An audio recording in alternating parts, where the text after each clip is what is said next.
Live from the 607, it's the Ocho Duro Parlay Hour, where we're talking everything going on in the world of sports.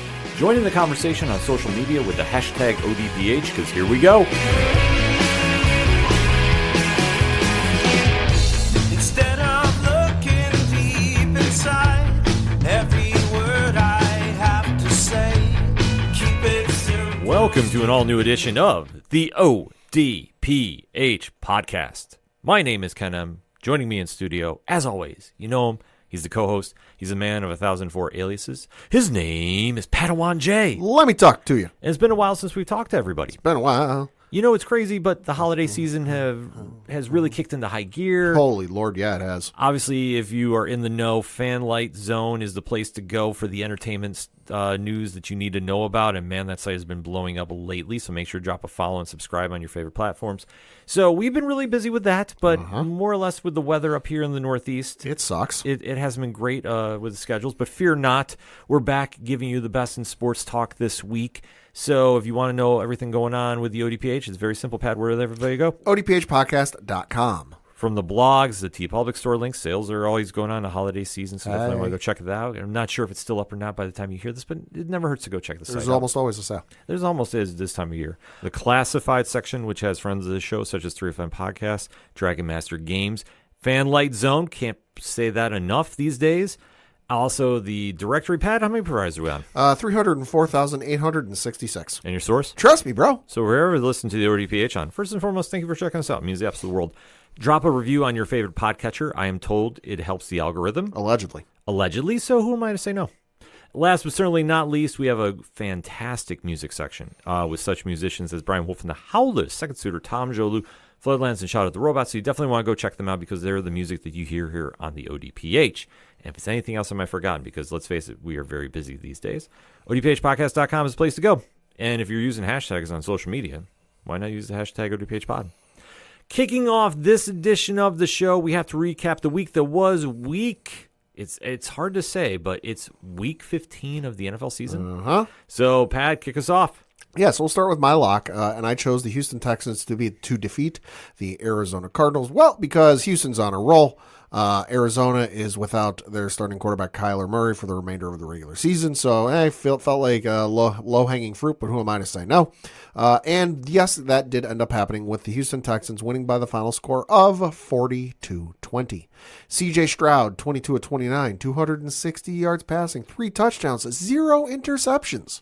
Jacoby Brissett, 27 of 40, 249 yards passing, 3 touchdowns, just 1 interception. Michael Carter led the way for Arizona in rushing with 14 carries, 56 yards, no touchdowns. Johar Jordan led the way for Houston in rushing, 15 carries, 101 yards rushing, no touchdowns. Nico Collins led the way for Houston in receiving, 3 catches, 85 yards, 2 touchdowns.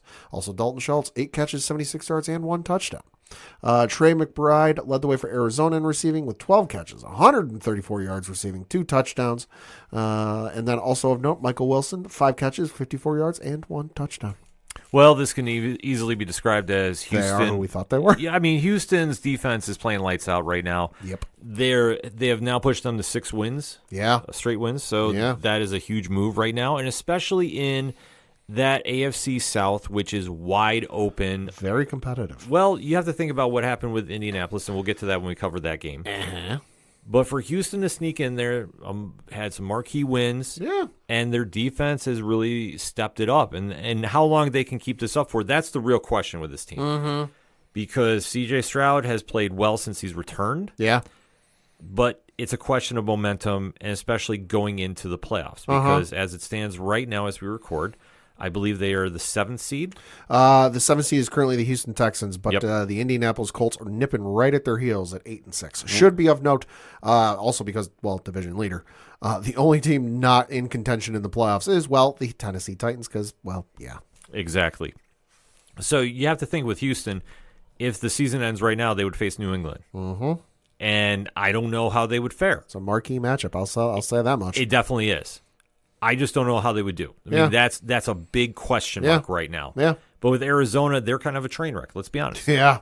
So this is a game they should have won. They imposed their will. They did their thing. And now they go on and they're sitting pretty to make that playoff spot.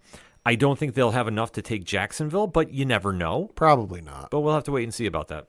So we'll see with these two teams in the next couple of weeks. Looking at the schedule for the remainder of the regular season, the Houston Texans have a home game this upcoming Sunday against the Las Vegas Raiders. Week 17 is on the road playing the Los Angeles Chargers. Should note that is a Saturday game at 4:30 p.m. Eastern on NFL Network. And then Week 18 is at home against the Indianapolis Colts. So we'll see when that one gets scheduled and what time it'll be on, because, hey, every Week 18 game's a flex game right now. We don't know anything about the schedule. For the Arizona Cardinals, they've got a home game this upcoming Sunday against the Atlanta Falcons. Week 17 is on the road playing the Cincinnati Bengals. Whew. Arizona, you got to go to Cincinnati. That's a rough at one. At the end of December. That's rough. Yikes. And then Week 18 is on the road playing the L.A. Rams. Yeah. So we'll see how that goes for them. Yeah, I think for Houston, they have to take 2 out of those 3. Oh, easily. I think they beat the Raiders. Mm-hmm. Chargers, you just don't know. It depends on who shows up. Exactly. And then interdivision with the Colts, yeah. That's going to get messy. Well, and for the Cardinals, hey, season's not really been what you expected it to be, but at this point, you know what? It's not bad. You can assess what you got for offensive weapons. You got Marvin Harrison Jr. there. Trey McBride didn't have a bad game. See what you got, assess the parts, and then go into the offseason with a game plan. They just have a lot of work to do. I mean, yeah. I think when they have to make a choice about what they're going to do at their quarterback position, that's their most pressing need. Yeah. Until they get that figured out, I mean, anything's up in the air. And then for my leap, I chose the Denver Broncos to defeat the Green Bay Packers in Broncos country. Let's ride. The Broncos defeated the Green Bay Packers by the final score of 34-26. Bo Nix, 23 of 34, 302 yards passing, 4 touchdowns, no interceptions. Kudos to the offensive line. 0 sacks. Jordan Love, 24 of 40, 276 yards passing, 1 touchdown, 2 interceptions. Josh Jacobs led the way for Green Bay in rushing, going 12 carries, 73 yards, just 1 touchdown. R.J. Harvey led the way for Denver in rushing with 19 carries, 65 yards, just 1 touchdown. Cortland Sutton led the way for Denver in receiving with 7 catches, 113 yards, and 1 touchdown. He also had Troy Franklin go 6 catches, 85 yards, and 1 touchdown. For the Green Bay Packers, it was Matthew Golden going 3 catches, 55 yards, and no touchdowns. Also, Jaden Reed had 5 catches, 55 yards, and no touchdowns. Well, Green Bay needed more than Love. Yeah.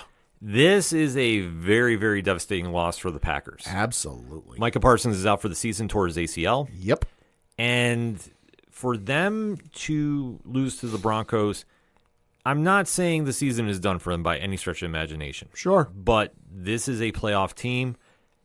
The fact that Denver really turned it on in that second half, that's something I'd be a little worried about. I think for Denver, who's arguably the biggest strike against them this season has been the schedule. That's what everybody's been talking about with them.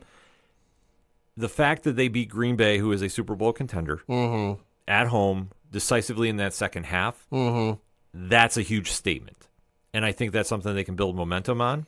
Obviously, being the number 1 seed in the AFC right now, that's huge. That helps. And I think the fact that they won ugly in this game, because let's face it, 34-26 is not exactly a blowout by any means. No. But the fact they won ugly. It was 16-14 at halftime. Yeah. This is a big feather in the cap of Bo Nix, who played. He's been playing extremely well as of late. They're not great, but they're gritty. They're gritty, and I think that last year's playoff run, albeit though those first round exit, I think gave them some confidence, and I think they came in this year, and especially a lot of media hype was saying they were going to be the number 1 team in the AFC. Sure. They're now paying it off. Sure. How far they can run with it, I don't know. To be honest with you, I genuinely don't know. I want to see the playoff setup for it. Sure. If they hold on to the number 1 seed, I think that's going to be huge for them. Yeah. But I think if they have to face, hypothetically, a Houston, I think if they have to face a Buffalo, that could be problematic for them. Yeah.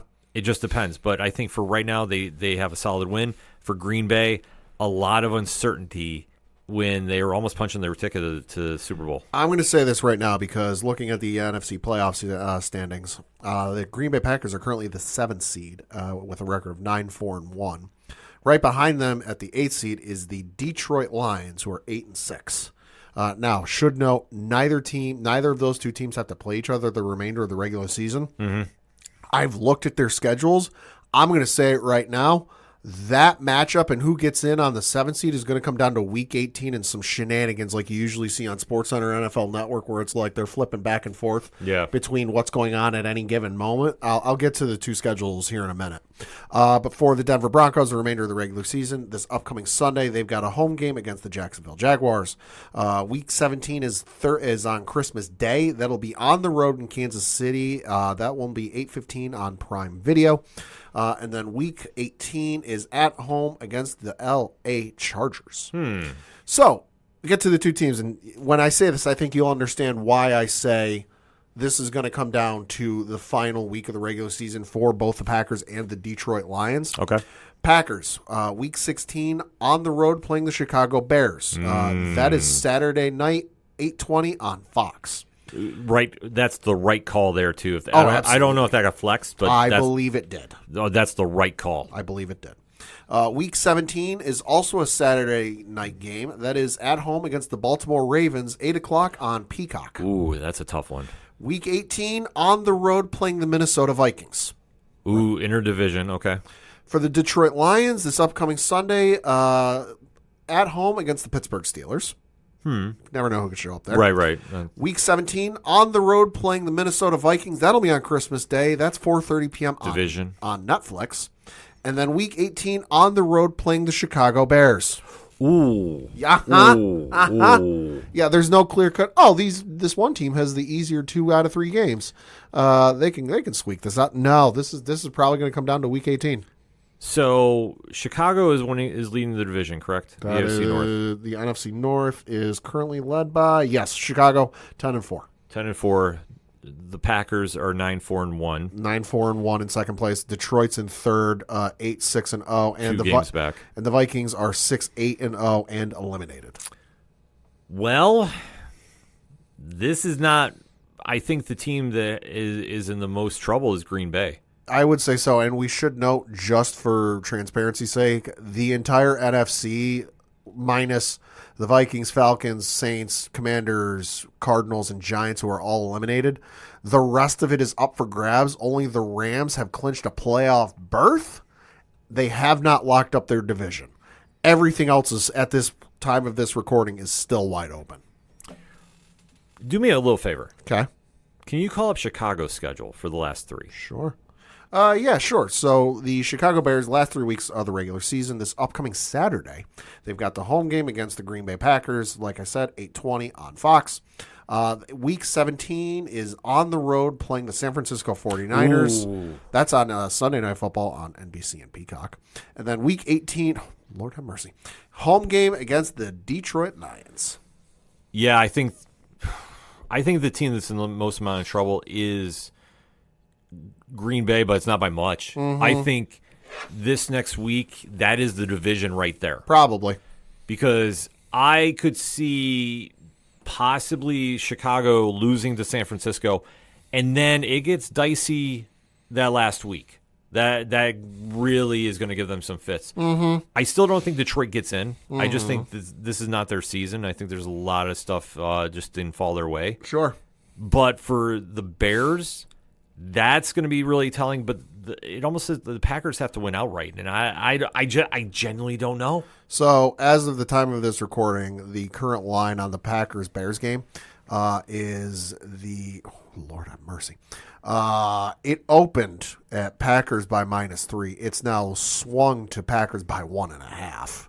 Well, that's because Parsons is out. Sure. And then for the Lions-Steelers game, it is currently favored by Detroit by 7. But they're at Detroit, right? Mm-hmm. Well, that might be why. Yeah. It opened at Detroit by 6.5, and it swung to that's not super crazy. I think it's just a matter of the over/under is 51.5 for those of you who are curious. Oh, they're gonna take the over, baby. Oh, they'll take the over. Take the over. Our unofficial advice, which we always say, don't bet what you can't afford to lose. I would definitely take the over on that one. Over. Definitely would take the over. Well, we'll see though. I'm telling you though, that NFC North last week of the regular season completely wide open. Uh-huh. One thing that is not exactly wide open is the Colts' playoff hopes. Obviously, Danny Dimes, terrible injury. Get well soon. Absolutely. I mean, he was having a resurgence with Indianapolis. Now, Phillip Rivers has come out of retirement. Grandpa Rivers. Yeah, which... It's not a joke, folks. He's a grandfather. No, it's definitely not. And this game, there's a couple of storylines going on with this one. So let's talk about Seattle and Indianapolis. Yeah, so the Indianapolis Colts traveled up to Seattle to take on the Seattle Seahawks. Of course, as you alluded to, Daniel Jones out for the year because of the terrible injury he suffered last week. Riley Leonard was the backup, came in and was questionable for this game, so they weren't sure if he was going to be able to play or not, which would have left them with, of course, Anthony Richardson is on IR, not available. So that would have left potentially Brett Rypien, which, no disrespect to the guy, but like, hey, you're 8-6, you're still in contention for the NFC South, as we said earlier. You know, the entire AFC South is in contention for a playoff spot. Yeah. So I'm not entirely sure I want to hedge my bets on Brett Rypien, you know, in his 7th season out of Boise State. You know, no disrespect to the guy, but don't know if that's the guy I want to trust. So who did they turn to? The man who, you know, hadn't thrown a pass competitively in 5 years. You know, the man who's been coaching his local high school team to, I don't know, probably some success. You know, the man who, you know, wouldn't necessarily put the pads on, but he'd still sling the ball around, see how he could still throw. Pulled him out of retirement. Was a semifinalist for the NFL Hall of Fame this year. Phillip Rivers. Some said it was crazy. Some said it was nuts. Well, the old man almost pulled it off. Yeah, he did. The Seattle Seahawks ended up winning by the final score of 18-16. Sam Darnold, 22 of 36, 271 yards passing, no touchdowns, no interceptions. Phillip Rivers, 18 of 27, 120 yards passing, 1 touchdown, 1 interception. Jonathan Taylor led the way for Indianapolis in rushing, 25 carries, 87 yards, no touchdowns. Zach Charbonnet, 8 carries, 31 yards, no touchdowns. Jackson Smith and Jigba, 7 catches, 113 yards receiving, no touchdowns though.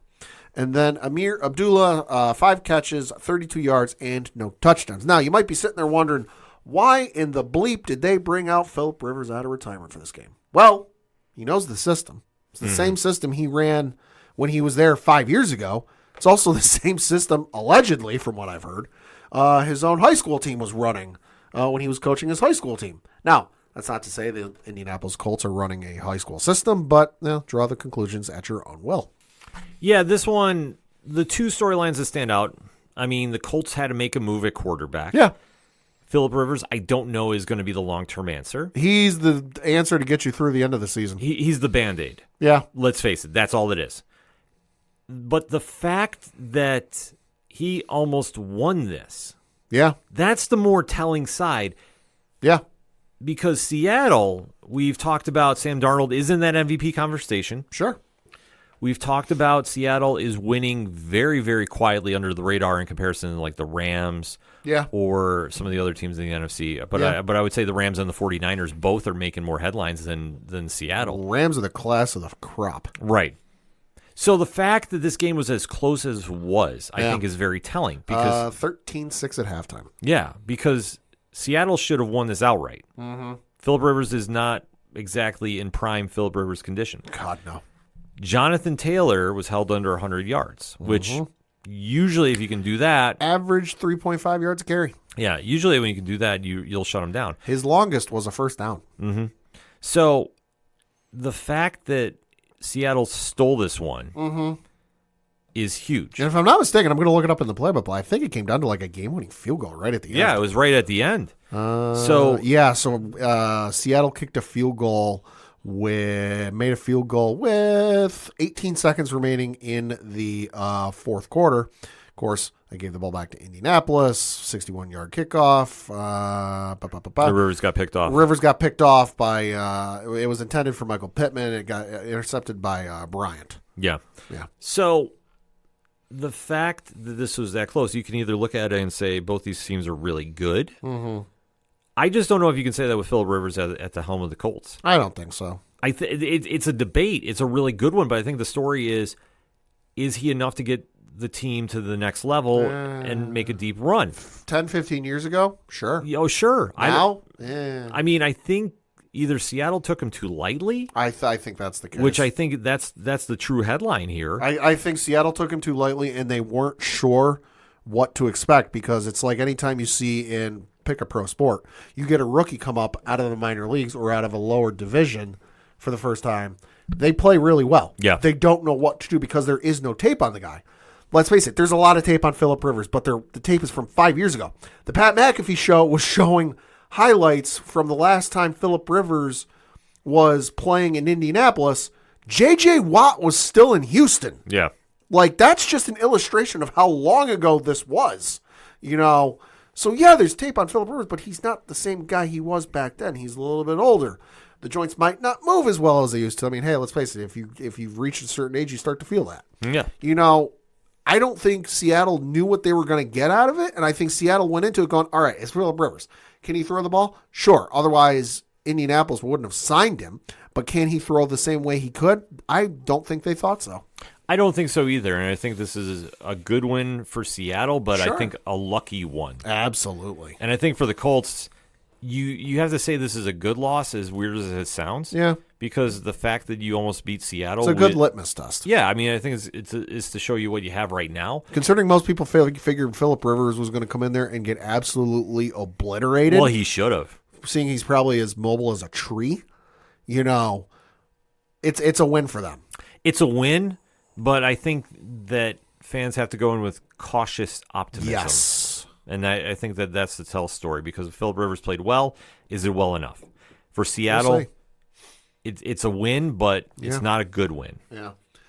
So for these two teams, the remainder of the regular season, Seattle this upcoming Thursday has a home game against the L.A. Rams. Yeah. That'll be on Prime Video. So Week 17 is on the road playing the Carolina Panthers, and then Week 18 is on the road playing the San Francisco 49ers. Carolina could be a trap game. Yeah, it very well could be. For the Indianapolis Colts this upcoming Monday, they've got a home game against the San Francisco 49ers. That'll be on ESPN and ABC. Week 17 is at home against the Jacksonville Jaguars, and then Week 18 on the road playing the Houston Texans. That is not an easy stretch. Nope. I think they have to steal 2 if they want to even contend for the playoffs. Mm-hmm. I don't think they're going to do it, though. Because the Indianapolis Colts, currently the 8th seed, Jacksonville currently the 3 seed, because, well, hey, they're leading the division. Yeah. So we'll see. Then you got one more for the locks and leaps. Yeah, this one I thought maybe, just maybe, the Commanders would find a way. And yet they did against those New York Giants. Wasn't pretty. It wasn't pretty, but unfortunately for them, their star quarterback is out the season. Yeah. Not too much to go over with, but we'll definitely cover this one. Yeah, so the Commanders beat the Giants 29-21. Marcus Mariota, 10 of 19, 211 yards passing, 1 touchdown, no interceptions. Jackson Dart, 20 of 36, 246 yards passing, 2 touchdowns, just 1 interception. Tyrone Tracy Jr. led the way for the Giants in rushing with 15 carries, 70 yards, just 1 touchdown. Ja'Cory Krosky Merritt led the way for Washington in rushing with 18 carries, 96 yards, 1 touchdown. Terry McLaurin led the way for Washington in receiving with 3 catches, 69 yards, just 1 touchdown. And for the Giants, it was Theo Johnson leading the way with 3 catches, 72 yards, no touchdowns. Well, this one, obviously, without Jalen Daniels, I was surprised Washington held on to win this. Yeah, no kidding. They are not a good team without Daniels in that lineup. And it shows. I mean, nothing against Mariota, but his time has passed. He's a solid backup. He's a good backup. He's a good Band-Aid, but is he the guy? Nope. No, I definitely don't think he is. And I think Washington really has to look this offseason and make some moves. I'd say Washington also has to figure out their run game, because I'm looking at the schedule here, and of course the thing with ESPN, it gives you the high passer, high rusher, and high receiver. They haven't had a repeat high rusher since week 5 and 6 when it was Krosky Merritt. Every other week it's been somebody different. Yeah, they do by committee. Good Lord. But I mean that's kind of how they play. But then again, when Daniels went down, yeah, you have to adapt. And sure. And that's one of the huge problems that they have is, can they beat a playoff-worthy team? Let's face it, the Giants aren't. Giants are not good. No, they're not. Dart has done everything he can. Yeah. But he has no offensive weapons, really. No. You take a look at that wide receiver core; it's not good without Neighbors in the lineup. Yeah. And then obviously without Scatterboo, they don't have a solid running game. I mean, Devin Singletary is on the back end of his career. Yeah. And then, I mean, Tracy is serviceable, but I don't think you're saying he's a takeover back. He's not bad, but he ain't the guy. No, he's not. So, I mean, I think for now the Giants, they're sitting pretty with the number 1 pick, it looks like. That'd be my guess. I can pull it up and look. I haven't had to visit this site much this year. I was going to say, they have to be around that neck of the woods. Ooh, this is close. So, technically, they're tied with the Las Vegas Raiders for the number 1 overall pick. They both have a 2-12 record. I think at that point it goes to the Giants got the number 1 overall pick because they have a weaker strength of schedule. Mm-hmm. But yeah, no, the Giants and the Raiders both are sitting at 2-12, and you've also got the Titans right there at 2-12 as well. But they have a slightly better strength of schedule. Right. I mean, I think for the Giants, they really have to assess what they need this offseason. Everything and the kitchen sink. Oh, pretty much. I mean, other than a quarterback, I think, because I think Dart you have to give a second season to. Sure. I mean, he's played well with what he's been what he's had, but sure. I mean, that's only so much. I mean, the fact they lost some bad games, that's a telling sign. But then again, they're going to have a new head coach. I don't know who it's going to be. I mean, allegedly, Jackson Dart wants to be involved in the discussion process on that whole thing. Well, I'm sure he would. I mean, I'm sure all those players want to have a say in it. But I think the Giants, for better or for worse, have been a very established organization. Sure. Like, they're going to make the pick that they feel the most confident with. Sure. I don't think they're going to listen to any of their players, which, I mean, I wouldn't listen. I would appreciate if I'm the front office, I would hear Dart's input and I would take that into account. Oh, sure. But am I going to be like, I got to go to my sophomore quarterback, for the be all end all what I'm doing?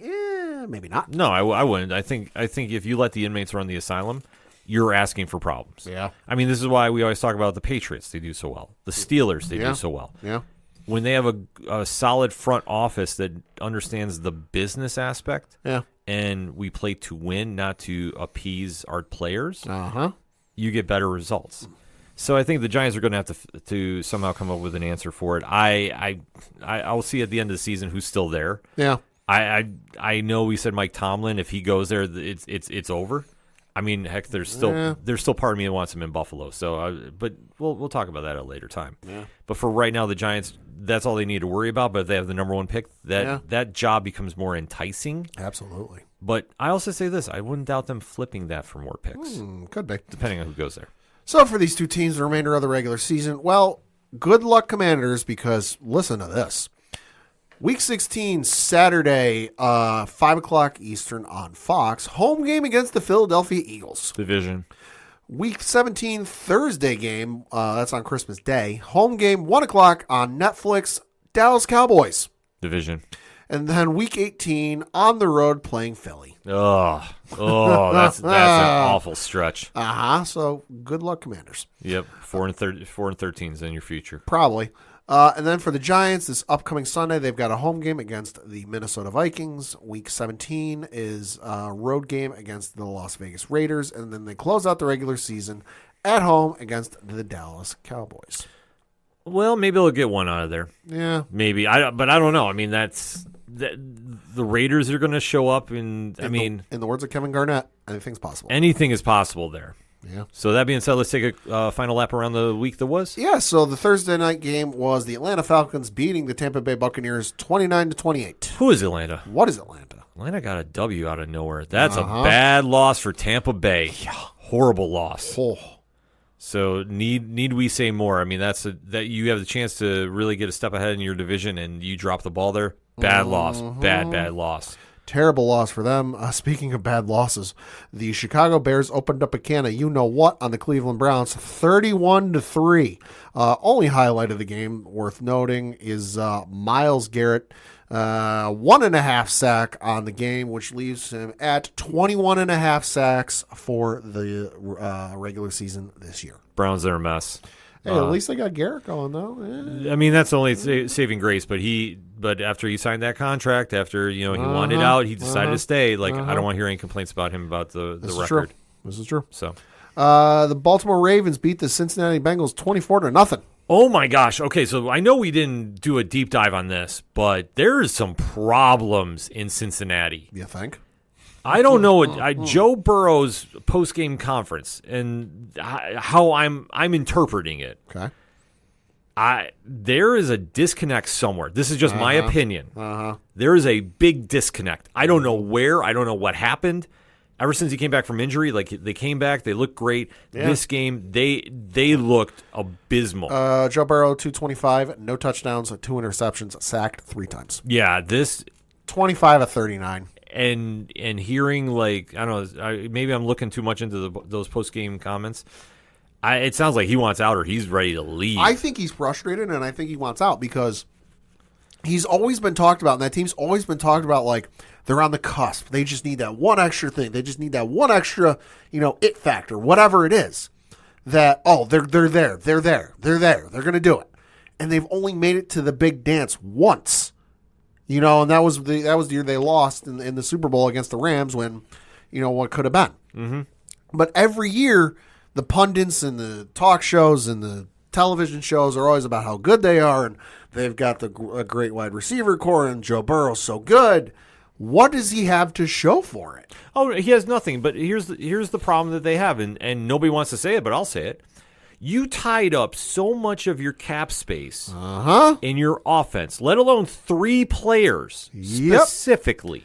Yep. This is why you're having your top star on defense leave at the end of the season, or he wants out. The fact that they did not address their defensive needs, and that has been the biggest problem that they have had in Cincinnati. Yeah. They don't have a dominant defensive star.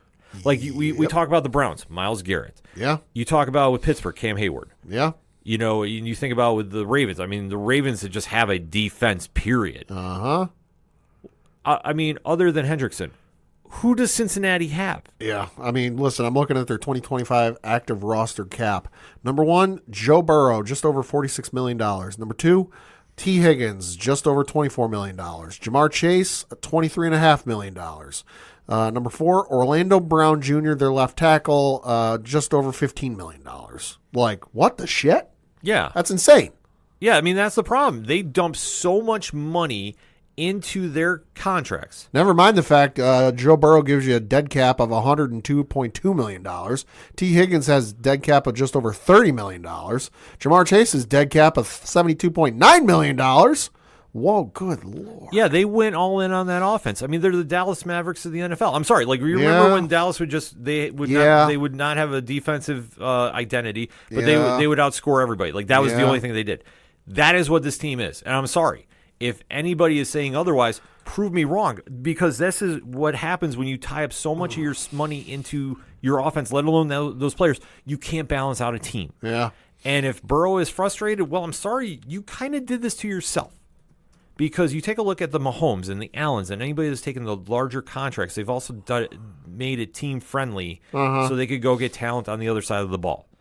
It is what it is. Yeah. So now if you're frustrated about Cincinnati and you want out, I will say this. If I am the Raiders with the number 2 pick, I might be making a phone call. Sure. If I'm a team like the Jets, who have picks for days, I might be making a phone call. Yeah, can't hurt. I mean, you think about a team that's on the cusp on the other side in the NFC.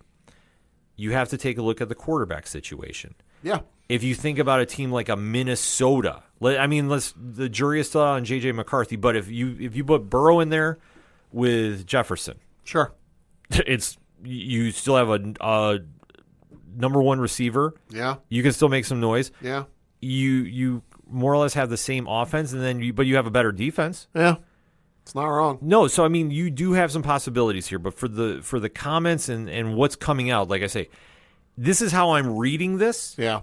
Hashtag ODPH pod if you hear this differently, but it sounds like that team is going to combust. Probably. And if Burrow wants out for whatever reason, Cincinnati has to get some kind of equal value, whether it's picks. Sure. Or, I mean, they're not going to get a star quarterback on that level right away. God, no. But I will say this. If I'm Cincinnati, I would entertain the Raiders calling if they're going to have the number 2 pick. Sure. Because the Giants, are not going to take the number 1 with a quarterback. No. And if they can get the gentleman out of Indiana. Oh, yeah. I think, listen, you have to entertain that. You have to. You.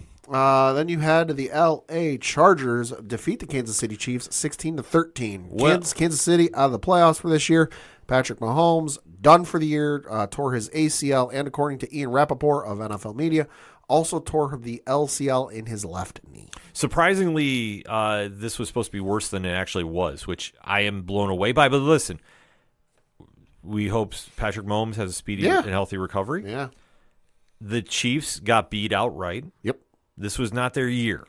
For anybody that's trying to say about, X, Y, and Z, look, the team finally fell behind everybody else in their division and their conference.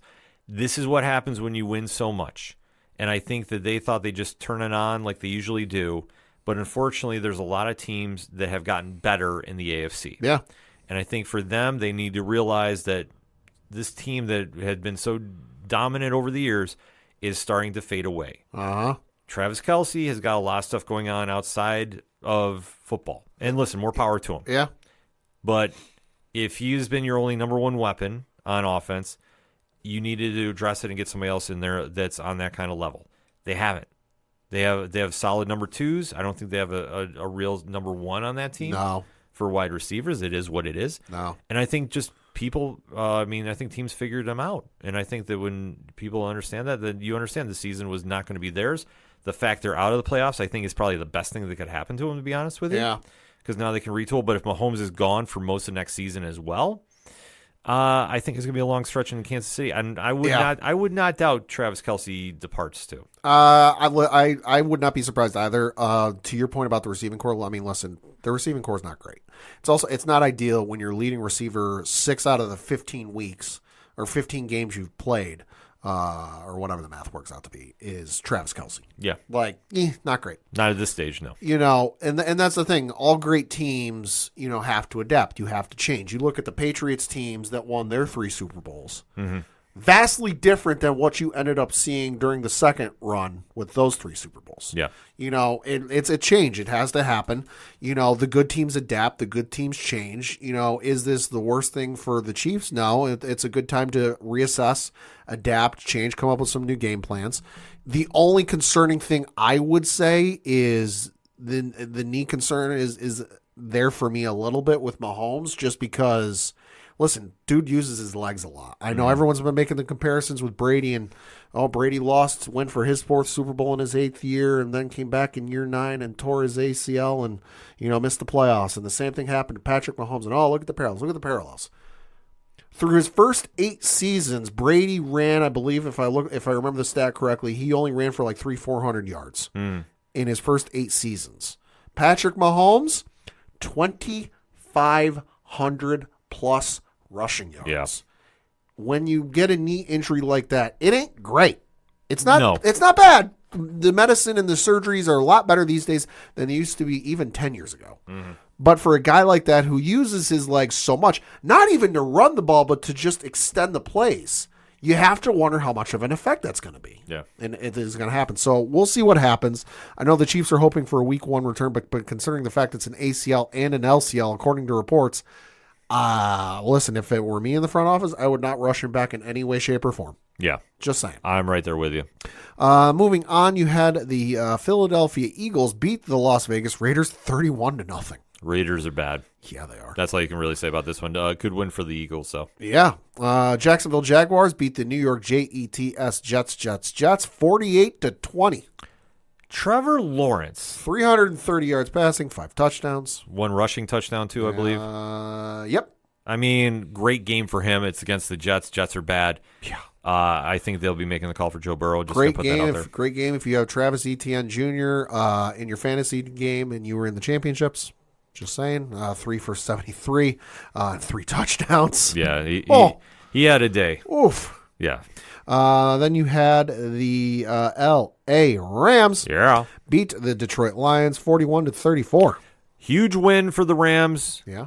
Bad loss for the Lions, but it is what it is. I mean, you're talking about the best team in football. I mean, the Rams legit might be. Stafford rallied this team too. That's the wild thing about this. Concerning for Devontae Adams, listed as I saw a little bit ago. Yeah, I think he's out. Listed as, I believe, yes, he's questionable for the game on Thursday. Yeah, I would say I would not bank on him coming back. I hope he comes back this season, but from what I was hearing, it is not looking good.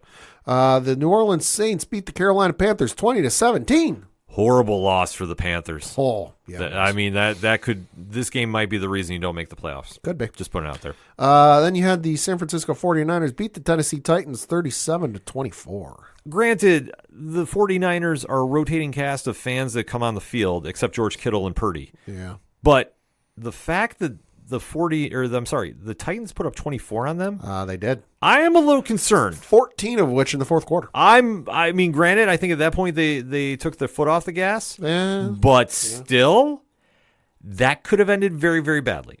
Just putting it out there, but for the 49ers, a solid win, and they move on with their rotating cast. Also, kudos to Tennessee. 0 sacks. Yeah, I mean. 0 sacks on Cam Ward. About time. Hey.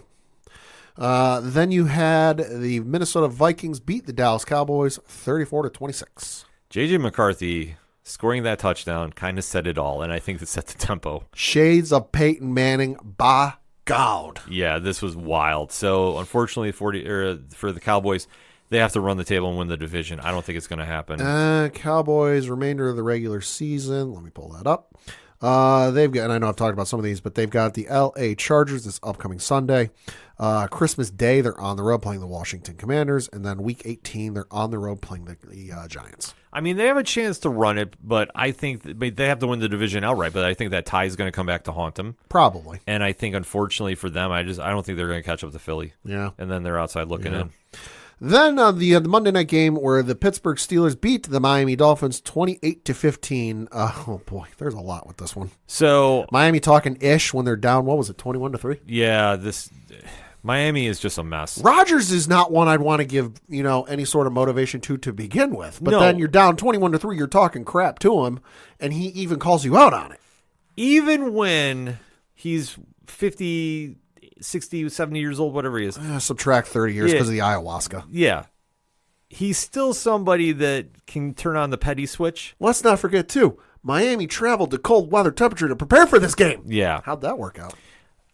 I think for Dolphins fans, you need to come to a realization they're gonna implode this team. Probably. In the offseason. They've already benched Tua.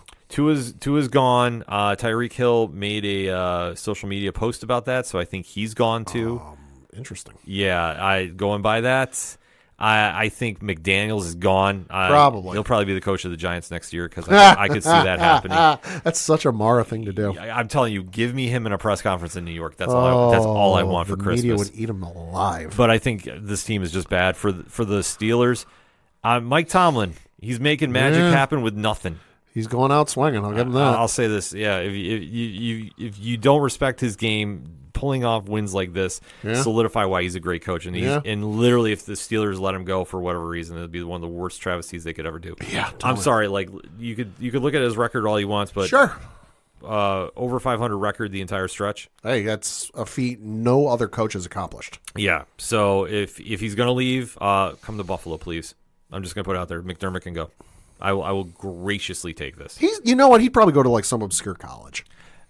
No, I think he goes pros. But I think he'd have to have like the right job for him. Sure. Sure. I see him if the Raiders want to make a big shakeup. Could I see him go there? Yeah. Have him coach the Binghamton University football team. Undefeated since 1949. Check the tape. Check the tape. Last but certainly not least, there's one game we got to talk about. Listen, you know me in this. If you know us well here at the ODPH, Pat and I are very respectable rivals when it comes to this. I am one of the few Patriots fans he can watch a football game with. This is very true. And this one surprised me on a whole bunch of different levels. And I think we have to dissect this. So listener discretion, beware. Yeah, so the Buffalo Bills beat the Patriots 35-31. Josh Allen, 19-28, 193 yards passing, 3 touchdowns, no interceptions. Drake May, 14-23, 155 yards passing, no touchdowns, just 1 interception. Travian Henderson, 14 carries, 148 yards, 2 touchdowns. James Cook III, 22 carries, 107 yards rushing, 2 touchdowns. Khalil Shakir, 5 catches, 65 yards, and no touchdowns. Mac Hollins led the way for the Patriots with 4 catches, 41 yards, and no touchdowns. If there's anything good that came out of the Patriots side of this game, it's, Travian Henderson is currently sitting at 773 yards rushing for the season, so there's an outside shot. 3 games remaining in the regular season, especially the way he's been running, could crack 1,000 yards rushing, which I cannot remember the last time a Patriots rusher had that. Mm-hmm. Hey, because we're usually a running back by committee. I'm noted for saying don't draft a Patriots running back in fantasy. Yep. Because any given week, they're not going to get a damn thing on the field. That being said, one of my biggest complaints about the Patriots this year, and I even said this to a friend because I had a buddy at home watching the game, and once it was 24-7 at halftime, he said, keep the pressure up. I said, we don't need to keep the pressure up. We need to make sure we don't, screw it up in the second half and let Buffalo back in the game. Because the thing the Patriots have done repeatedly throughout the regular season, they will build some amount of a lead, whatever it ends up being. 1 score, 2 score, somewhere in between.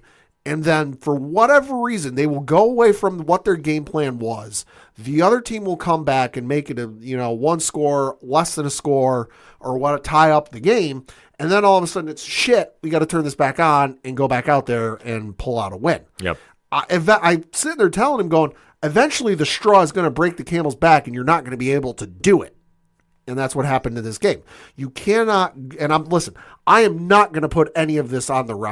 Mm-hmm. The referees had nothing to do with the Patriots giving up 5 straight unanswered touchdowns. Yeah. I don't care who's reffing the game and if they're blind or not. I'm not saying they are. I'm putting none of this on the referees because the referees got nothing to do with our defense, which was pretty good going up into this game, I would say. Yep.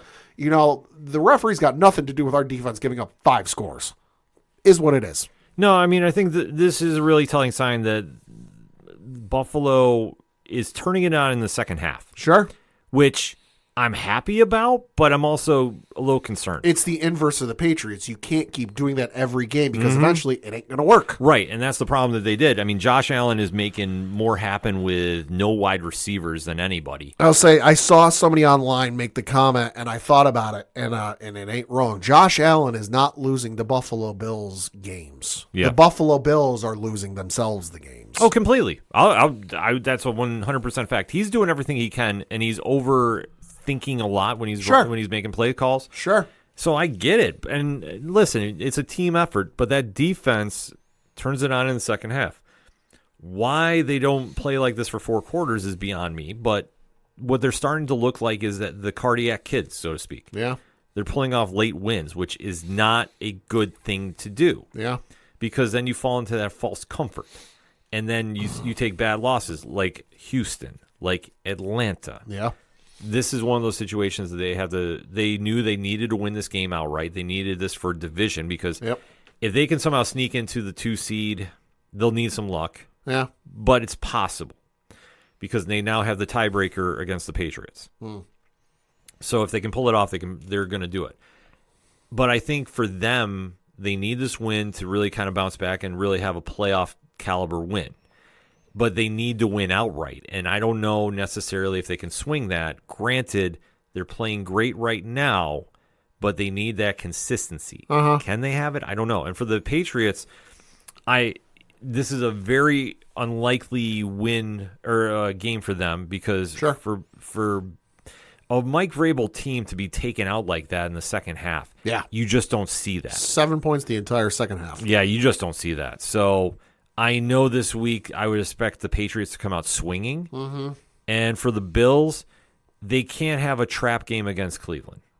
That's the biggest problem that they're going to have if they fumble the ball for whatever reason. And granted, Myles Garrett's going to give Josh Allen problems. I'm already going to tell you this: if any of the Bills' line is still banged up, they're going to have problems.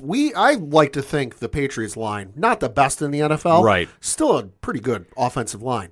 He sacked Drake May a team record 5 or 6 times in our game a couple weeks ago. Yeah. I'd hate to see what he's going to do against Buffalo. Him and Deion Dawkins is going to be a tough one to watch. That's going to be a real marquee matchup. You're going to end up seeing like 2 or 3 of the Bills tight ends on the same side as Myles Garrett. Yeah, the only thing the Bills have to do is they have to jump out early on Cleveland. Yeah. If they don't jump out early and they let Cleveland hang around, Yeah. there's a chance they could lose this. Yeah, I mean, and here's the thing with me for the Patriots. Does the loss hurt and does it suck? Absolutely. But the team has already so far and above exceeded my expectations for the regular season. Go back to the tape in August.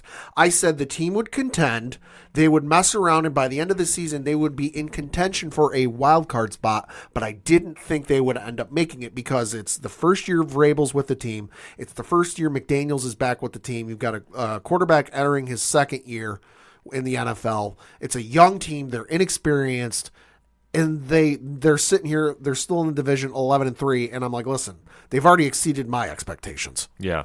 So we'll have to wait to see how this all plays out, looking at the schedules, though. Yeah, so as you alluded to, Buffalo this upcoming Sunday on the road playing the Cleveland Browns. Currently, as we record, the Bills are favored by 10.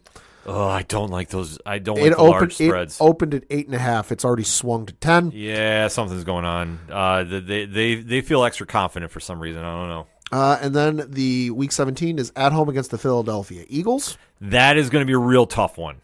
That is going to be a real test for them. And then Week 18 is at home against the New York Jets. Ooh. Well, I hope they don't look past Cleveland and focus on Philly. Philly's going to be the real challenge for them. For the Patriots, Week 16, they're on the road playing the Baltimore Ravens. This game got flexed into Sunday night, so that'll be 8:20 on NBC and Peacock. Good call. Originally, it was supposed to be the Bengals and Dolphins, which, yeah. Currently, the Baltimore Ravens are favored by 3. Opened at Baltimore by 2.5. Then for Week 17, Patriots are on the road playing the New York Giants. And then Week 18, they're at home against the Miami Dolphins. Well, I mean, you would have to think that they'd be able to swing 2 out of 3 in that stretch. You would think. That's going to be the same as Buffalo. Yeah, I think. Yeah. I think it's an honest 2 out of 3. If they can run a table, sure, that's going to win the AFC East right there. Yeah. I don't know if it's going to happen. I think they both stay stat quo. I really think that you're going to see a 2 out of 3 run for them. Could be. Would I like to see 3 for Buffalo? Yes, but I'm a realist. Yeah. So. A lot of storylines happening in Week 15 of the NFL, but you know the deal by now. Hit us up on the hashtag ODPH pod. How is your team doing in this wild season that is the National Football League? Are they going to the playoffs? Are they already talking draft picks? Let's talk about it, shall we? But let's get a quick breakout first. We'll be right back. You ever wondered what comics Mark from Vale is into? What Zach from Left Behind's favorite MCU movies are? Well, Metalcore Nerds is the show for you. My name is Sean Mott, and here at Metalcore Nerds, we cover the latest things in pop culture, whether it be Star Wars, Marvel, DC, AEW, and everything else in between. You can listen to the show every Monday on Adobe Howl at 7 p.m. Eastern, or find it anywhere you find podcasts after it debuts on the radio station. Coming back for another segment on this edition of the ODPH podcast. Time to talk a little pro wrestling, and it's an end of an era. Yes. A legend has bid a fond adieu, if you will, to the WWE and fans all across the world for his in-ring competition, and that is who, Pad? One John Cena. Yes, the legendary WWE superstar has called it a career. He had a farewell tour to remember. Kind of a wild setup to do it. It was teased earlier when he did a heel turn at the beginning of the year and said he only had so many dates left on the calendar he was going to do. And to decide his last opponent, they decided to run a tourney of future superstars, current ones, and names from the past. And the winner would get that honor at a Saturday night's main event in December, which they held this past week in Washington, D.C. And the winner of that was the Ring General, former WWE champion Gunther. So we're going to break down the card it was, because I thought what Cena did for this is he kind of had a lot of say about how the show was going to be, and he really wanted to feature some of the future superstars in the business that are under the NXT/TNA umbrella because of the partnership they have there as well. And I thought they put together a solid card on paper, but did it deliver, Pad? Let's discuss Saturday night's main event this past week. Yeah, so like you alluded to, this took place at the Capital One Arena in Washington, D.C., in front of a crowd of 19,274 folks. Opening match on the card was a champion versus champion match with Cody Rhodes, the undisputed WWE champion, taking on Oba Femi, the NXT champion. And in 9 minutes and 10 seconds, as I think most people figured it would, it ended in a no contest because, well, Drew McIntyre decided to stick his nose into things. I absolutely hated the finish to this. Uh-huh. Because Obafemi, who if you've not seen it, is going to be a future superstar in this business. He's going to be a monster. Yeah, and he's only getting better every time we see him. Was taking on, obviously, the quarterback, if you will, Cody Rhodes. Adrenaline is in his soul. Something. So they had a very solid match, and Oba was looking very dominant. Yeah. He looked great in this. Yeah. I think Cody was selling a lot for him. Yeah. To add Drew McIntyre into this, my questions with this is, I don't think the fans are super invested in the Cody Drew drama. Nope. It's not like other storylines that they've done. I think injecting him in here was playing it super safe. I mean, I think it was non-title, so it wasn't like Obo was going to win the belt if he won. Right. And there was some kind of weird shenanigans, like let's say a count out. Right. Due to Drew's interference, I think that would have made more sense, like to give an actual win. But sure. Either way, I was kind of disappointed with the ending of this match. I figured there'd be some kind of shenanigans with this, just because I know NXT's got like New Year's Evil or something coming up, and you don't want either champion to lose, so that none of them look weak, or none of them really take a loss when it's not needed. I didn't feel like you needed to insert Drew, though. Don't get me wrong, the gimmick, the video they did over the weekend, quote unquote, where Nick Aldis went to interview. I talked to Drew at his house, and Cody ended up showing up, and it ended up in a fight, blah, blah, blah. Like, it's fine. Yeah. But my whole thing with Drew is I'm sorry. I like him as a wrestler. He's great in the ring. The promo work, starting to wear on me a little bit. But if I'm being 100% transparent and honest, the whole gimmick of what he's been doing since, let's be honest, Clash at the Castle, what was that, 2022, 2021, whatever it was, when it was in over in England, whatever it was. Yeah. The whole, I got screwed over, nobody ever believes me, woe is me, that he's been doing, it's starting to wear thin on me. Yeah, I mean, the whole, I never get an opportunity. I never get my chance. I got my chance and I got screwed out of it by CM Punk at WrestleMania 40. Yeah, or I wouldn't even, was that 40? Yeah, it was 40. Mm-hmm. Just the whole shtick is starting to wear thin with me. That he doesn't need to do it. He doesn't need to keep relying on this I keep getting screwed over thing, that he's been doing. And it's starting to tune me out.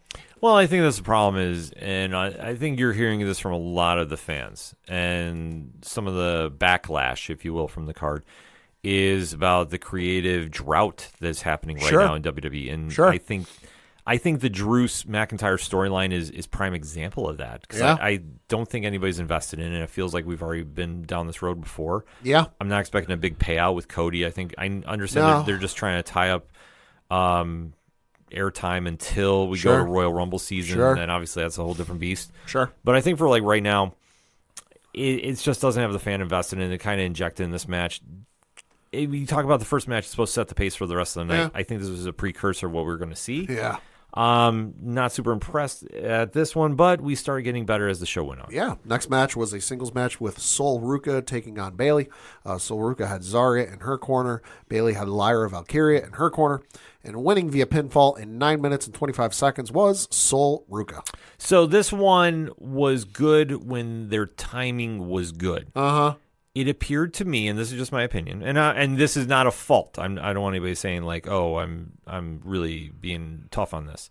I think Sol was very, very nervous in this match. Sure, and rightfully so. I think this is the biggest crowd she's been in front of, probably. And I think obviously the nerves are there, especially when you're picked, by John Cena and the powers that be to be on the show. You want to deliver, given the circumstances. Bayley is obviously one of the best wrestlers on the planet, so you couldn't ask for a better dance partner in this one. But it just seemed like she was telegraphing her moves too much. Sure. And like to be super nervous. Like anytime when they were going near the top rope, she was kind of being a little tentative about it. Yeah. And even when she did the somersault flip to go to the outside to the ring. Yeah.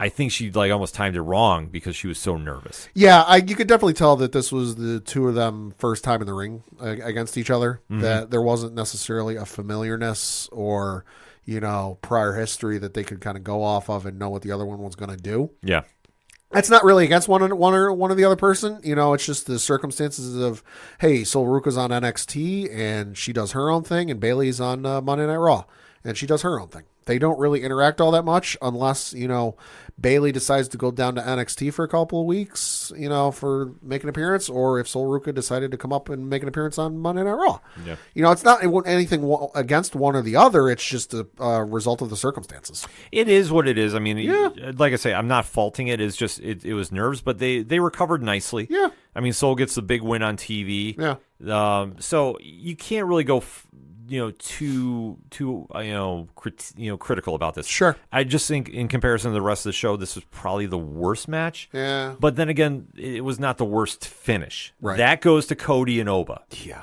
So we'll go from there. Next up was a tag team match with AJ Styles and Dragon Lee. What is it? They're the main roster tag team champions. Yeah, the Raw tag team champions. Raw tag team champions taking on Javon Evans and Leon Slater. And winning via pinfall in 6 minutes and 30 seconds was the team of AJ Styles and Dragon Lee. Nobody raised their stock higher than Leon Slater. Holy smokes, yeah. I mean, Evans raised his stock too, so let's not get it twisted about that. Both of those gentlemen understood the assignment. And they understood how important this match was, especially getting their careers to a next level. They wrestled one of the most fast-paced matches I have seen in WWE in quite some time. Yeah. Lee and Styles kept up with them. Yeah, they did. And for Gotta give them credit. And for all the wild spots that were going on this, because trust me, they were flying all over the ring. Yeah, they were. They told a very solid story. Even when the one hiccup happened with AJ Styles slipping off the rope. Yes. Slater did something very smart. He immediately went for the pin to give AJ enough time to recover and get his bearings back. Yep. That is a veteran move right there. Absolutely. So if you don't think this kid is the future of the business, I don't know what to tell you.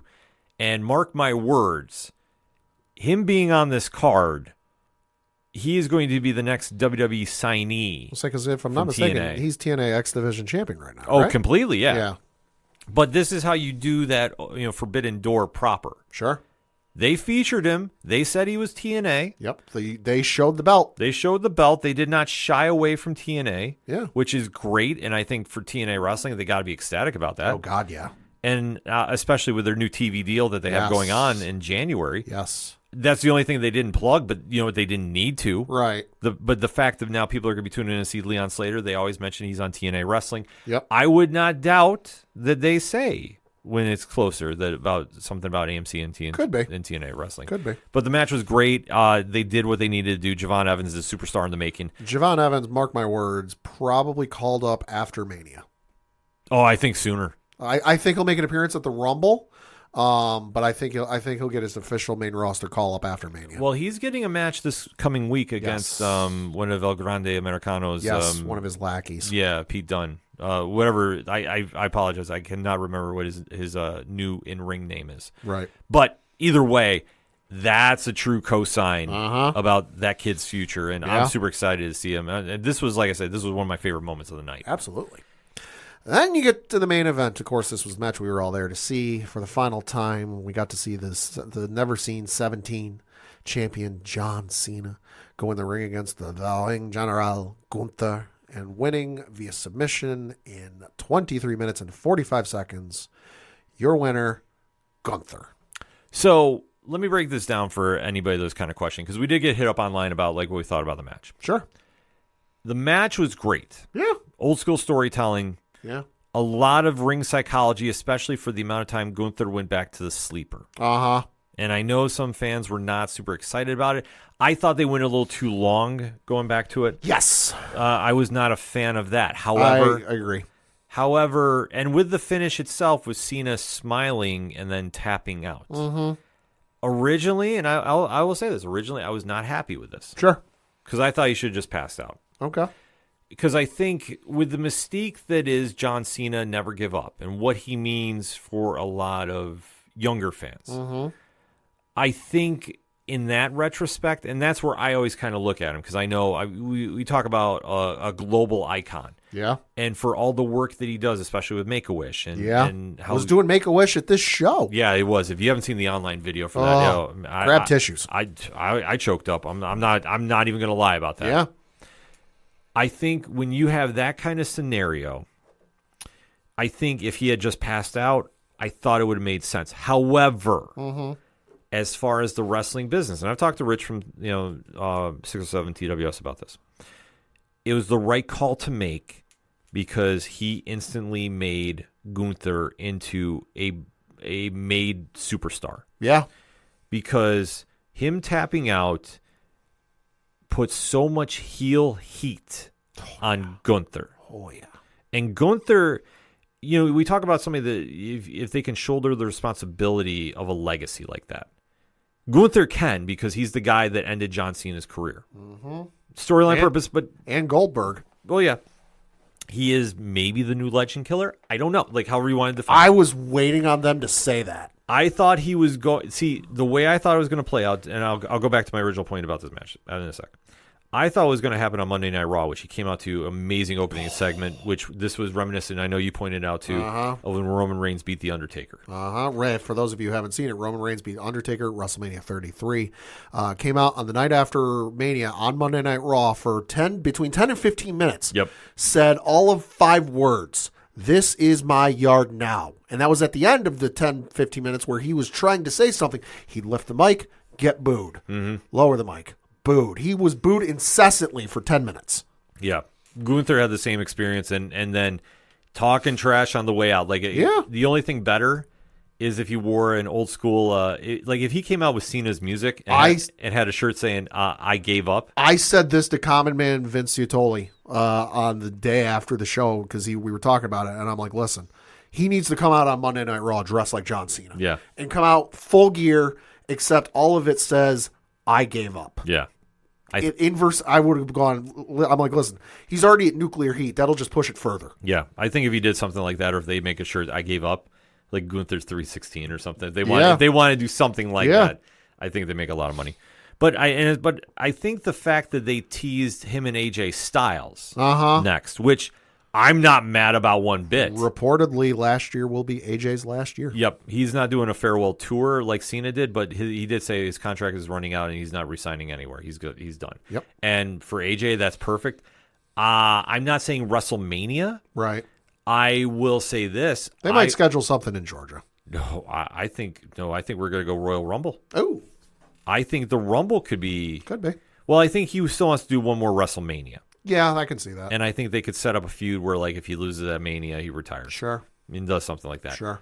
But I think he gets a shot against Gunther then because I am fully banking now it's Gunther Brock Lesnar. Oh, guaranteed. Yeah, because what is it? SummerSlam, if I'm not mistaken, is supposed to be in... it's in Minnesota. Minnesota next year, which is Brock's original hometown. And there's a lot of rumors. He now calls Canada his hometown these days. Yeah.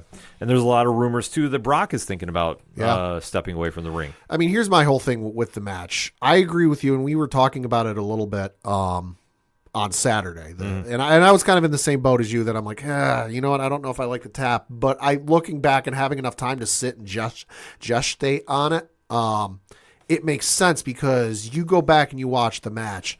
Cena hit him with everything he had in his arsenal. Shoulder tackles, the STF, the AAs, the super. He hit him with the super AA. Like there's one point he went to the top rope and I saw there was one camera angle where he basically said F it. Yeah. And he went for, and you know what? He couldn't do it. And I think that was the sign of the superhero realizing he's beaten. Yeah. That's why I liked the smile. I understood it. I was shocked. There was some small part of me that figured Cena would win. I was like, oh, wow. But then I realized, and you go back and you watch the footage from Gunther leaving the arena after the show was over. The man needed security escort from the building. Yeah. That's not an indictment on WWE fans or anyone who was in attendance, but that's just the type of heat he had. Then you go, like you alluded to Monday night, and I said this to a buddy of ours who was asking me how I felt about the match on it was either Sunday, it was on Sunday or Monday afternoon. They've created the biggest heel in that company right now, bar none. Yeah. Because every building that man walks into, and that man being Gunther, he will be booed. There is nothing you can do, at least at this point in present time, that can turn him face and get the crowd to cheer him. Yeah. Nothing will get him cheered. This man could stand in there and destroy the entire ring, and he'd still get booed. Yeah. He'd say, I'm going to feed this entire arena popsicles and ice cream bars. Booed. I would not boo him about that. There's nothing you can do. Yeah. And it's perfect. No, it definitely is perfect. Like I say, and there was a small part of me that thought with the crowd's reaction they would maybe turn the ending. Sure. Because that crowd was getting very, very hostile. That was the first time since I've started watching that we've had a John Cena entrance. And what's the traditional thing? The fans start chanting, John Cena sucks. Well, no, they weren't doing that. They haven't done that this farewell tour. They haven't done that for the farewell tour, but there wasn't anything negative said towards John Cena. It was all positive. For the first time, and not just counting the retirement tour, but in general. Yep. It was so positively towards Cena that I was surprised. But that's the thing too. I think with that crowd, because the only time I think I've been a part of something like that is the night after Mania, the Raw after Mania, where I was part of that crowd. You won a Slammy award. Yes, I am a Slammy Award winner. I think that was the only time I've ever seen a crowd that borderline hostile. Sure. I mean that we hijacked the show. Sure. That one was more visceral. Yeah. I mean, it's the first time you've heard like "F you Gunther" chants. Yeah. Out of nowhere, and then definitely "F you Triple H." It was definitely FU's aimed at him. So that's why I said like that was the only thing I was wondering in the match because like it got so visceral. Sure. And to anyone thinking that Triple H was solely alone in the decision how this match went out, Cena had a part in it. Cena had creative control. Yeah. There's no way you could tell me otherwise. Cena got the same treatment at his finale that they gave Hulk Hogan when he had his final match. Yeah. They like the footage, play them next to each other. It's the same thing. Yeah. You had Batista and Cena give Hogan the titles his last time in the ring, in the WWE ring, I should say. Yeah. And he did the whole thing, and they gave the same treatment to Cena. Yeah, well, I mean, that was the whole thing. You want to send a legend off. Yeah. And that's what they did. But, like I say, for anybody that thought it was a bad ending, it's like, no, it makes sense the more you think about it as far as the business standpoint because he wanted to put over Gunther and make him he's a made man now. He's the biggest heel in that company, bar none. Oh, yeah, easy. So, I mean, he did what he wanted to do. So I get that aspect. Like I say, the tap out did bug me, like I said, but for the reasons, because like I say, when you start thinking about the young kids. Sure. But I get it from the business standpoint, and now Gunther is going to go on a tear. Probably. Him and AJ Styles. I mean, probably. We'll see if AJ wants to do. The next event is a Saturday night's main event coming at the end of January. Yeah. Up in Montreal. I don't think they'll do it up there, but we'll probably see. Because I wouldn't doubt Gunther takes on Sami Zayn up there. Ooh. I wouldn't doubt that just because Sami needs something to do. Could be. In the meantime, though, there's a lot of wrestling going on, and no matter what you're watching, make it as positive as you can. And then, obviously, if you want to talk more wrestling, hashtag ODPH pod. Because to the NXT creative folks, good luck. Yeah. NXT has got a lot to do this week, which, if you watch the show, you understand what we're talking about. I'm super happy about the botch, though. Yeah. I'm not going to lie. Shout out the Hale. But they'll figure a way around it because, trust me, you let Chef Shawn Michaels cook, we'll be okay. Also, book it right now. Joe Hendry versus Miz at Mania. I wouldn't doubt that. Book it. I would not doubt that at all. But like we say, we're going to talk about what's going on in WWE over here at the ODPH. But if you want more pro wrestling talk, 6 to 7 TWS is back on Fanlight Zone YouTube every Thursday night, 8 p.m. Eastern Standard Time. The replays are up, so definitely interact with Rich and Sammy. Got a lot to break down this week, so trust me, they're going to go in depth about Gunther. They're going to be talking a lot about AEW these days, and definitely hitting that indie roundup as only they can. So make sure you drop that sub and go from there because we are going to be talking a lot of pro wrestling going into the WrestleMania season, and so are they. And it's all one thing under the Fanlight Zone banner. So definitely hit us up on that hashtag. Let us know your thoughts about John Cena's retirement. And what's your favorite John Cena memory? I want to talk to the audience about that. So hit us up. Let us know. One more break, and we're back. So till then, we're out.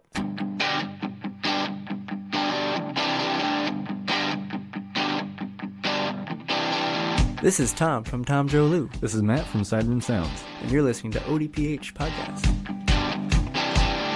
Wanna go where no one knows my name, to the desert, the oceans, or the plains. 'Cause I wanna Coming back for the final segment on this edition of the ODPH Podcast. Pad, what you got? Got a couple things to talk about, first of which is obviously being the local minute and looking at the standings of the Empire Division for the Federal Prospects Hockey League, where our local Binghamton Black Bears play. Another week, Still in first place. That's right. Binghamton currently in first place with 55 points. Port Huron Prowlers coming up in second place with 33 points. Right behind them in third are the Topeka Scarecrows with 31 points. Also right behind them, the Danbury Hat Tricks in fourth place with 29 points. And we've got the Blue Ridge Bobcats in fifth place with 26 points. The Watertown Wolves in sixth place with 24 points. And then the Indiana Sentinels coming up in last place with 14 points.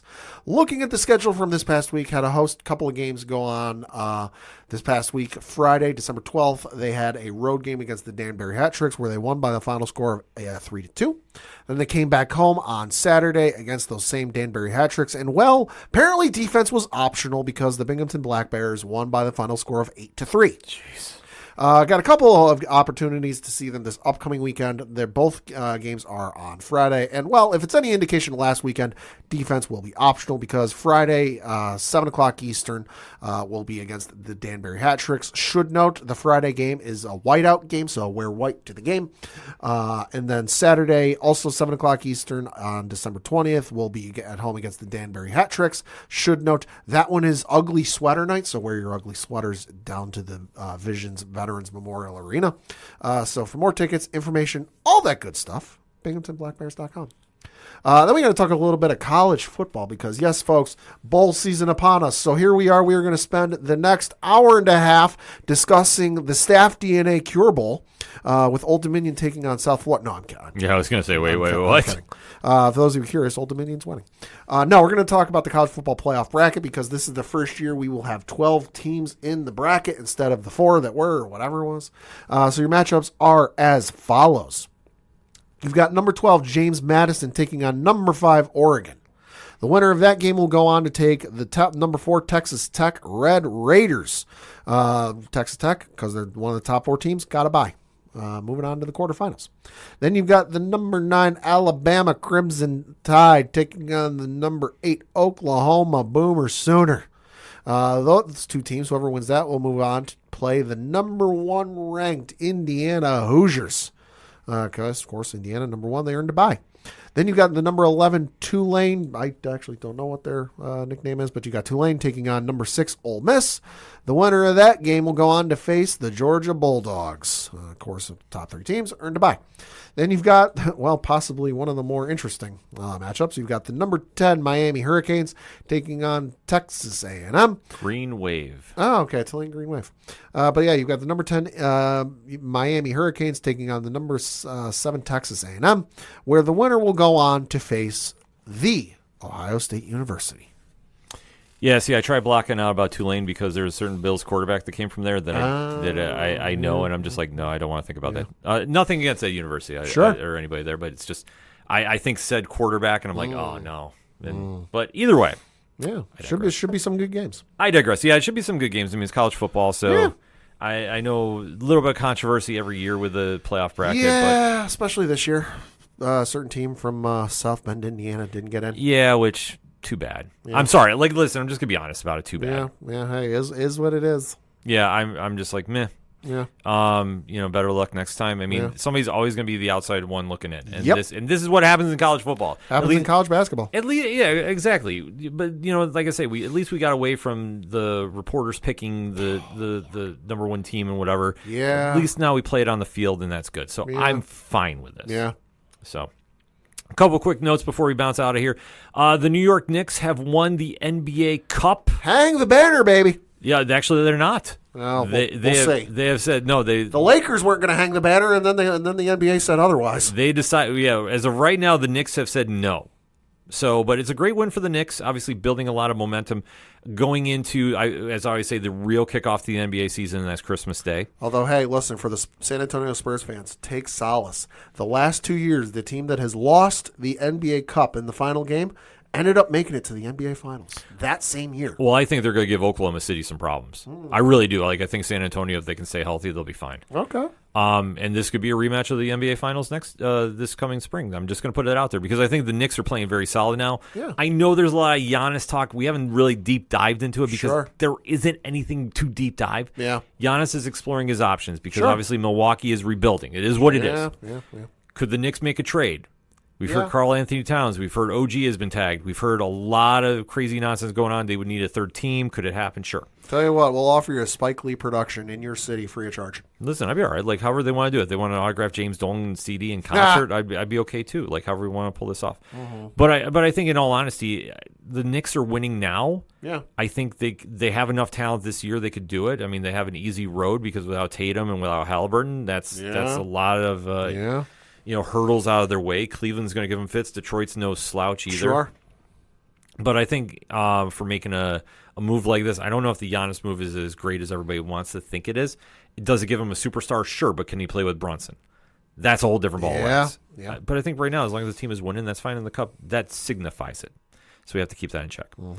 And then last but certainly not least, 2 boxing notes. Oh, boy. We haven't talked boxing in a while, but Not I think usually. there's something to do. So as of right now, Terrence Bud Crawford has retired at 42-0. Really? Yeah, so... Interesting. Well, there was a little bit of stuff going on because I know that he was stripped of a title, if I'm not mistaken. Okay. So there was something going on because it was something about a fee, if I'm not mistaken. But he has made a statement that he is retiring. But then again, after the Canelo fight, what else is there? And so, in all honesty, I'm not mad about this. Retiring 42-0. We'll just kind of see where he goes from here. Sure. With boxing, I never say anybody's retired for good. Yeah. So, like I say, the circumstances behind it, though, like I say, I remember there was something going on that he wasn't going to be fighting his next one. It was something about, if memory serves me right, it was something about a fee. Right. So if I'm wrong, hashtag ODPH pod, please correct me because I'm not actually researching this one as we're talking about it. I know that he's retiring, and the fact that, I mean, he had his biggest payday against Canelo, I mean, what else are you going to do from here? Yeah. That's the way I look at it. It's like, the fact that you took out the best pound for pound boxer currently going in the game right now, it's the big money fight. Like, are you ever going to top that? Probably not. That's where I look at it. So I don't fault him on that. I wish him nothing but best in the future endeavors. We'll see where he winds up. But the moment that we all need to remember, Pad, do you know what's going on Friday night? That would be Jake Paul versus Anthony Joshua. Yes, indeed. For an official fight. Yes. None of this BS he's been doing before. No, this is the real deal. Jake Paul, love him or hate him, has got a legit boxing match after his fight with Tank Davis was canceled. Yep. They now got Anthony Joshua involved, former unified heavyweight champion Anthony Joshua, real deal Joshua. Like, this is not going to be any slouch. Not saying his former opponents were, but let's face it, he's faced off against former MMA fighters. Oh, Lord. You want to talk about a former world champion in Anthony Joshua. So the fact that this is happening, this is a big deal. Now, is this going to be a media spectacle? Yes. Sure. Listen, Jake Paul knows how to promote himself. Fully get it. If he somehow defeats Anthony Joshua, he has credibility for days. I mean, listen, the only actual in his prime boxer Jake Paul has faced was Tommy Fury, and, well, he lost that one. Yeah. So now the question is, what's going to happen Friday night? And I'm going to say this. I think Joshua finishes this. I mean, listen, for nothing else, even if you hate Jake Paul, you can watch the other 1, 2, 3, 4, 5, 6, 7 fights on the card because there's 6 belts up for grabs on this card. Granted, 3 of them are in one match, but which is the super featherweight matchup between Alicia Baumgartner taking on Layla Baudouin, I think is how you say it. There's 3 belts on that card, on that matchup. But then you've got bantamweight matchup between Cherneka Johnson taking on Amanda Gale for the undisputed female bantamweight title.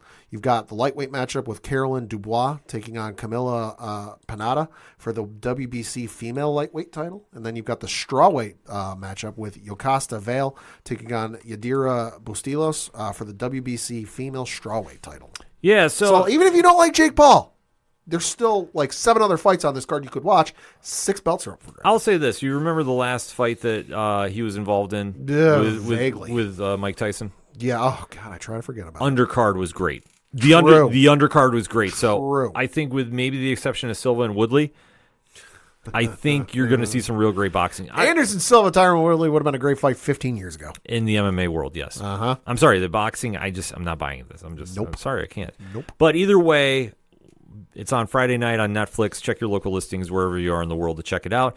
And hit them on the hashtag ODPHpod. Who do you think is winning this one? I'm saying it's Joshua. If it's not Joshua, listen, Jake Paul's the real deal. If it's not Joshua, check the bank statement. I'm just saying, if Jake Paul somehow knocks him out, listen, he's legitimized in my eyes. There's no question about it.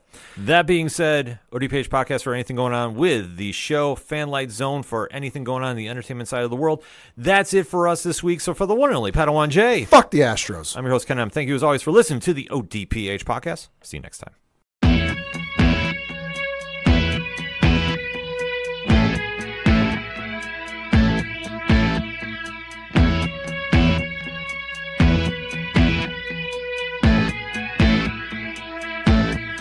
It's such waste of time, swiping left and swiping right on people you could know. 'Cause anyone who's worth a damn be worth way more than a picture could ever show.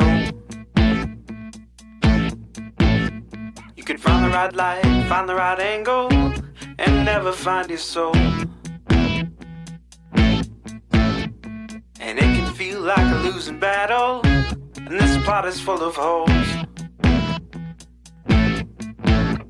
This modern way of finding love just makes me feel so alone.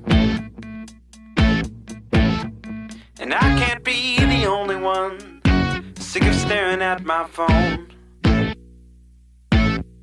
So look up, talk to me, a better way to spend our energy. Just look up, talk to me. We don't have to float alone on the open sea. Don't know that I believe in the old time fable. Everyone has just one true love. All I know is you're across this table, and you're all I'm thinking of. So look up, talk to me, a better way to spend our energy. Just look up, talk to me.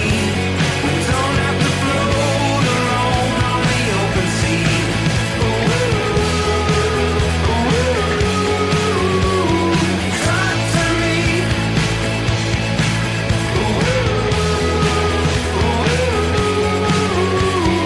Talk to me. It's such waste of time, swiping left and swiping right on people you could know. Whoa.